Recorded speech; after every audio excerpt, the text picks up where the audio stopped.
태어나서 늙는 건 빛의 변함에 따라 변하지 않는 거예요. 근데 이 육이 왜 꼭 병으로만 죽어야 하는가? 생로병사라고 그랬죠. 왜 생로병사만 내려오고 생로수사, 거둘 숫자, 거두어 나의 삶을 살아가지 못하게 만드는 이유는 어디에 있는가? 육생에 동물처럼 살아가다 보니까 나밖에 모르는, 내 자손밖에 모르는, 혈연지연 학연에 묶여 살아가는 이 병폐적인 삶에서 깨어나지 못하기 때문에 생로병사, 우리는 아주 생로병사 하니까 그것을 지극히 당연한 것으로 받아들이고 있어요. 생로투사는 어떻게 됐습니까? 왜 생로병사의 우리는 왜 그렇게 끄달려 살아가야 하는 것인가? 이 병에는 4가지가 있다고 그랬어요. 생각의 병, 정신의 병, 마음의 병, 그 다음에 육신의 병. 이 4가지 차원은 심히 대재현이 인간에게 내리는 표적이라. 이 표적을 받을 때는 반드시 깨우쳐야 하는 것이죠. 왜 이러한 큰 표적을 우리는 받고 고통스럽게 죽어 나가야 하는가? 어떤 이들은 그래, 태어날 울었으면 죽을 때는 웃어야 되는데 웃지 못하는 이유가 어디에 있냐고 웃지 못할 소리를 하더라고. 육생 넘어 인생이야. 육생이기 때문에 동물처럼 살아가기 때문에 그 인간을 위해 모든 것을 희생했던 동물,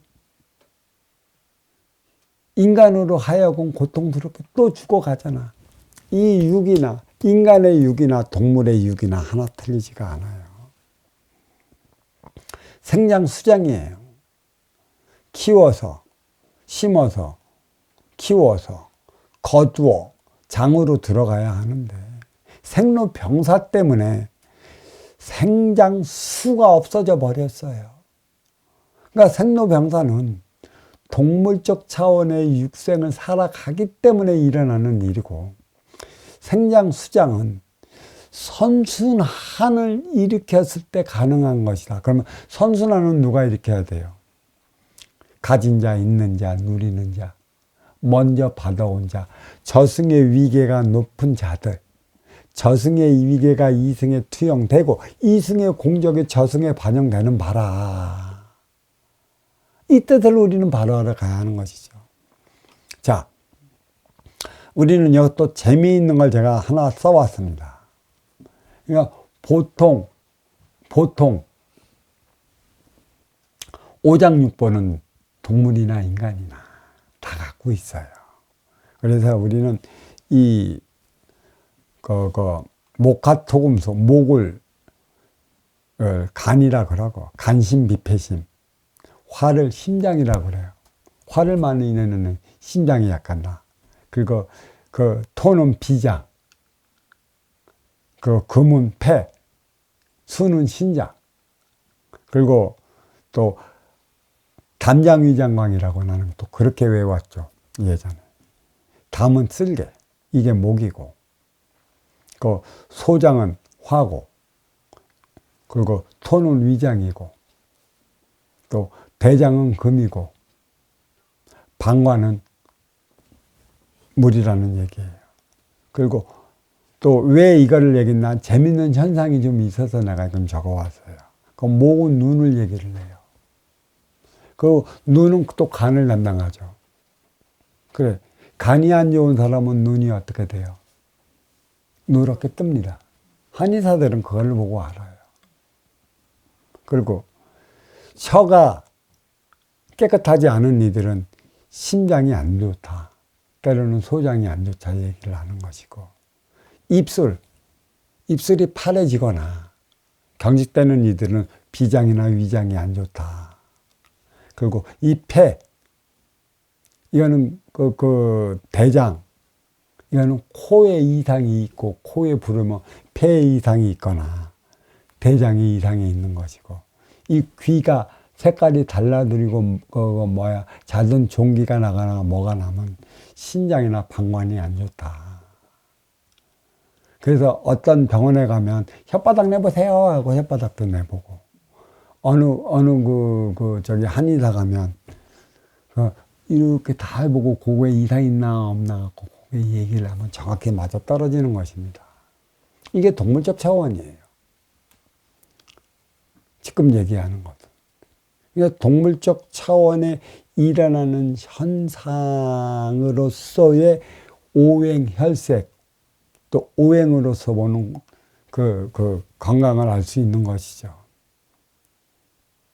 그러니까 인기가 인의 기운으로서 자기가 나갈 바대로 다 나가지 못하면 육신의 병이 걸린다고 그랬지 않습니까? 육신의 병이 걸릴 때 오행으로서의 나의 건강을 체크할 수 있는 게 바로 여기서 이렇게 보면 체크가 가능한 것이고, 또 그 부분을 강하게 하기 위해 한약을 먹는 것은 일환의 방편에 불과해요. 심하면 먹어야 되겠죠. 근데 여기서 이 안의 방편까지 주어져야 하는 것인데, 이 안의 방편은 무엇이야? 내가 무엇이 잘못되었을까? 무엇이 내가 가야 할 길을 가지 못해 이러한 육신의 병이 걸려 이리도 괴로운 삶을 살아가야 하는 것인가? 그래서 그 길을 찾았다면 육신의 병은 물론이요, 인기가 가야 하는 길을 찾았다면 음양합이 공의수를 걸려갖고 건강은 더 빨리 이루어지는 것이죠. 그러니까 한의원에서 해야 할 일이 보여지는 일환의 약도 중요하지만 내가 그 삶을 다하지 못하고 살아가기 때문에 주어지는 육신의 병 알아야 될 것이고, 그 다음에 정신의 병이 무엇인지 알아야 할 것이며, 생각의 병으로 모든 인간사 싸우고 충돌에 부닥쳐 그로 인해 모든 병의 발생 원인이 나타나는 것이기 때문에 이 생각의 병, 그 원인이 어디에 있는가, 이거부터 밝혀주는 이 공부가 필요한 것이에요. 그 다음에 이 마음의 병, 마음은 대자연이 주는 지혜인데 왜 마음의 병이라고 했을까? 그건 트라우마를 얘기를 하는 것이에요. 깊은 상처를 받은 것. 그래서 제가 이것을 마음의 병이라 표현을 했는데, 이 트라우마, 깊은 상처, 이 치유 어디서부터 시작돼야 하는 것인가? 너무 착해도 당하는 것이고, 너무 강렬해도 당하는 것이고, 그저 그래도 당하는 것이에요. 결국은 뭐예요? 이 세상 강한 이들만 살아가는 것인가? 강한 건 부러집니다. 어느 날 언제 부러질지 모르는 것이에요. 너무 부드러워서도 안 되는 것이죠. 강유를 건비해 나가야 하는 것입니다. 내가 그래서 이 오행을 내가 여기서 얘기를 했던데, 목화토금수, 음양은 하나예요. 목화토금수는 8개라고. 결론은 뭐예요? 10대, 20대, 30대, 40대, 50대, 60대의 삶의 차원을 어떻게 이루어 나가야 하는 것인가. 20대까지 육생을 살았다면 오행이 주어지는 그 순간부터는 음양합이 공의수를 이루어 인생을 살아가야 하는데, 인생을 살아가기 위한 30대의 법도는 무엇인가? 그때 격렬하게 작용을 하는 게 목화토금수 오행의 작용이에요. 이 목은 가불이다 얘기를 하는 것이죠. 화는 병정을 얘기를 하는 것이고, 토는 무기를 얘기를 하는 것이고, 금은 경신을 얘기를 하는 것이고, 수는 인계를 얘기를 해요. 그러니까 가불은 큰 나무와 작은 나무가 있다는 것이죠. 우리의 육생계의 사주의 논리의 법을 논해서 본다면 화는 큰 불, 병화가 있고 정화, 작은 불이 있다는 것이죠. 그러니까 태양과 같은 불이 있다라면 정화, 촛불과 같은 불이 있다. 그리고 또 토는 기토, 지구를 감싸는 흙이 있는가 하면 화분에 흙이 있는 것이라. 화분의 흙은 무엇을 키워? 조그만 꽃잎들을 키우는 것이고, 이 무토는 무엇을 키워요? 호방하게 모든 인류가 살아갈 수 있게끔 육성량을 키워야 하는 것이에요. 금은 큰 금이 있고 경금이 있고 신금 작은 금이 있어요. 경금은 큰 쇳살이 있고 단련하면 큰 우리의 몇십만 톤의 그 유조선을 건조할 수 있는 것이고, 작은 금은 신금이라 면도날 같은 거다. 이 면도날은 예리하고 사람 많이 비워버려요. 을목, 이 작은 꽃은 사주상으로 얘기를 한다면 신금을 만나지 마라. 그런 소리가 있고, 이 수는 임수, 거대한 물, 태평양과 같은 용왕의 물이 있는 것이고, 또 개수, 칠성의 물이 있는 것이에요. 이거의 작용으로 인해 갖고 상극, 상충, 상미, 비경, 겁재, 식신, 상관, 편재, 정재, 평관, 정감, 편인, 인수, 6개의 10개를 논해 갖고의 작용법을 이렇게 나가는 것인데, 이거는 육생의 기본의 자리에 오를 때까지의 그 사주를 보는 아주 기초적인 것이죠.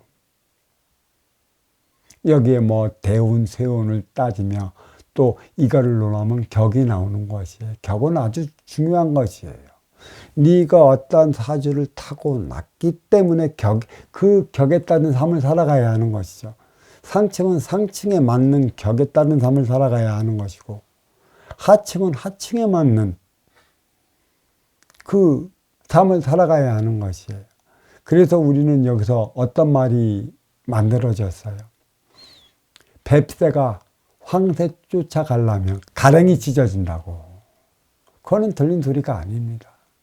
너 자신을 알라. 너 분수를 알라.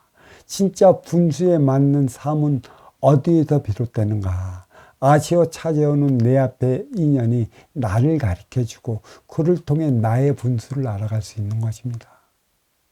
물론 어린 시절 동안은 내 자신을 찾아가는 그 기간이라 어린 시절 지식을 공부시키는 데 나타나는 그 주어진 표적의 상황까지도 정확히 가르쳐 나간다면 성인 시절에 들어 행위 현장에서 나는 누구를 만나 어떠한 삶을 어떻게 살아가야 하는지 잘 나타나고 있어요. 물론 사회 초년생이 만나는 게 있겠지만 너는 사회 초년생에서 시간이 흘러가면 30대 때 만나는 인연과 40대 때 만나는 인연이 있어요. 그게 생장의 인연인 것이죠. 그때 인연이 무지 중요한 것입니다. 그리고 50대에 어떠한 인연이 오느냐, 내가 어떠한 수학을 했느냐에 따라 갖고 50대 인연이 달리 나타나는 것이에요. 50대 인연이 없어지고 점점 30, 40대 만난 인연보다도 못한 인연이 온다라면 결실이 없었다는 걸 알아야 하는 것입니다. 그러니까 오행, 음양과 오행은 이 또한 10살, 20살, 30살, 40살, 50살, 60살, 60갑자에 한 바퀴 도는 순환의 시기라 20살까지는 무룡은 잠룡이라 나와봤자 행해현장으로 나와봤자 잠룡 쓸 데가 없어요. 꾸준히 키워서 진짜 이로운 자를 만날 때까지 자기 실력을 키워야 하는 것입니다. 그게 음양오행에 고스란히 나타났어요. 목화토금수, 생장수장. 이 질량은 동서의 질량이요. 또 생사여탈. 이 질량은 중신잡이 질량이라. 운용의 주체 질량과 활동의 주체 질량이 무엇인지를 안다면 우리는 어떠한 삶을 어떻게 살아가야 하는지, 중신잡이 남북이 중심을 잡아주지 않는다면 동서가 흔들리고 있어요. 지금 2024년 전후가 바로 그래요. 업그레이드 시대의 막판에 남북의 중심잡이 질량이 흐트러져 버리니까 동서의 생산 수장 질량도 흐트러져 버리는 것이에요. 우리는 여기에 해양 세력과 대륙 세력의 선을 연결지어 나가는 뿌리 민족의 그 삶의 행위를 어떻게 나가야 하는지 바르게 고치시켜야 하는 것이죠. 어떠한 삶을 살아가야 할까? 어떠한 사고가 있어야 될까? 진정 인간으로서 그 하나 되어 나가는 법안을 알고 있을까? 해양에 치우치면 대륙이 발끈할 것이요. 대륙에 치우치면 해양이 발끈할 것이다. 중심잡이 반도의 에너지의 3회 차원 어디에 있는지 음양과 오행 이 부분이 가르치는 점도 적지 않다. 육생에서 인생의 양으로 바라본다면 중심잡이와 성장수장과 그 이유와 원인을 바로 알 수 있다 얘기하며 오늘 본문 여기에 마치도록 하겠습니다. 자, 감사합니다.